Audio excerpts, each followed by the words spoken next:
Hi guys, संकेत माने दिग्दर्शित मुक्काम post देवाचं घर हा सिनेमा मी बघितलेला आहे. सिनेमा उत्तम झालेला आहे.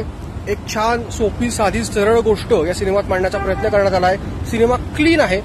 अनेक उत्तम मोमेंट या सिनेमात तुम्हाला बघायला मिळतात.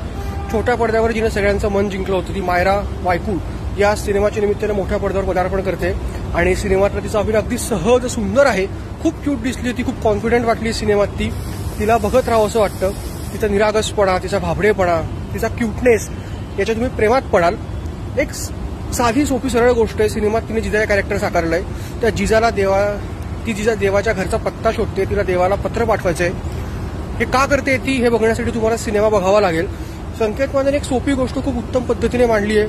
मंगेश देसाई असेल, प्रथमेश परब असेल, कमलेश सावंत, सविता माळपेकर, उषा नाडकर्णी अशी अनेक दिग्गज कलाकारांची फौज सिनेमात आहे. सगळे कलाकार छोट्या छोट्या भूमिकेत सिनेमात दिसले आहेत.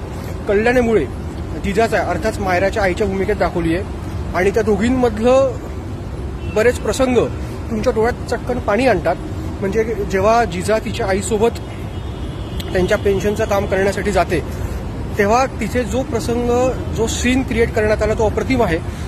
म्हणजे ज्या पद्धतीने कल्याणी मुळीने तो सीन चोपला आहे, भन्नाट. त्या सीनमधले मायराचे एक्सप्रेशन अफलातून. प्रथमेश परब सिनेमात मोठ्या नाही पण त्याची जी भूमिका आहे तो जेवढ्या वेळ स्क्रीनवर असतो धमाल झाली आहे. त्याचा कॉमिक टायमिंग उत्तम आहे. अजून त्याची भूमिका थोडी मोठी असती तर बरं झालं असतं आणि त्याचं कॅरेक्टर इंटरव्हल नंतर फटकन निघून जातं. ते जरासं मला खटकलं. आणि सगळ्यात महत्त्वाचं म्हणजे इंटरव्हलपर्यंत सिनेमा भन्नाट झालेला आहे. सिनेमाच्या शेवटी एक सरप्राईज तुम्हाला मिळतं की तुम्हाला वाटतं की शेवट असा होऊ शकतो, पण शेवटी जो धक्कातंत्राचा वापर करण्यात आला आहे तो या चित्रपटाचा सगळ्यात मोठा प्लस पॉईंट आहे. पण मला असं वाटतं की सेकंड हाफमध्ये ना तुकड्यात तो विभागला गेला आहे. म्हणजे एक कॅरेक्टर त्या तुकड्यांमध्ये आउट करण्यात आलंय. बऱ्याच काही सामाजिक विषयांवर सुद्धा या सिनेमाच्या माध्यमातून प्रश्न उपस्थित. सिनेमात मायरासोबत अजून एक छोटी मुलगी आहे, तिने सुद्धा गोड काम केलं आहे. दोघींना स्क्रीनवर बघत राहावं असं वाटतं. सिनेमाची गाणी सिनेमासाठी पूरक आहे. म्युझिक उत्तम झालंय. सिनेमाचं कॅमेरावर्क उत्तम आहे. ज्या गावात हा सिनेमा शूट झाला आहे ते गाव आणि उत्तम पद्धतीने कॅमेऱ्यात चित्रित करण्यात आला आहे. त्यामुळे मला वाटतं की ही फिल्म तुमच्या बच्चे कंपनीसोबत जाऊन तुम्ही एन्जॉय करू शकता. ही फिल्म फक्त लहान मुलांसाठीच नाही तर सगळ्यांसाठी आहे. पूजा सावंत सुद्धा एका छोट्याशा कॅमीमध्ये सिनेमात दिसली आहे. मोठ्या जिजाच्या भूमिकेत ती दिसलेली आहे.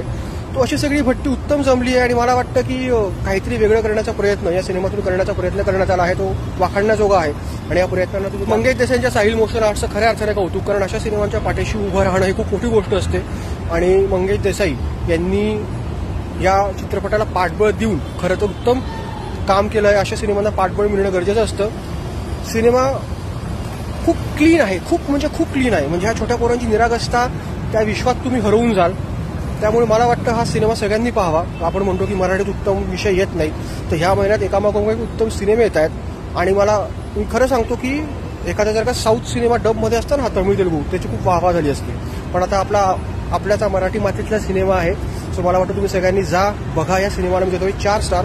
खरं तर हा सिनेमा स्टारच्या पलीकडे आहे कारण लहान पोरांना काय स्टार देणार. त्यांनी खूप उत्तम काम केलंय.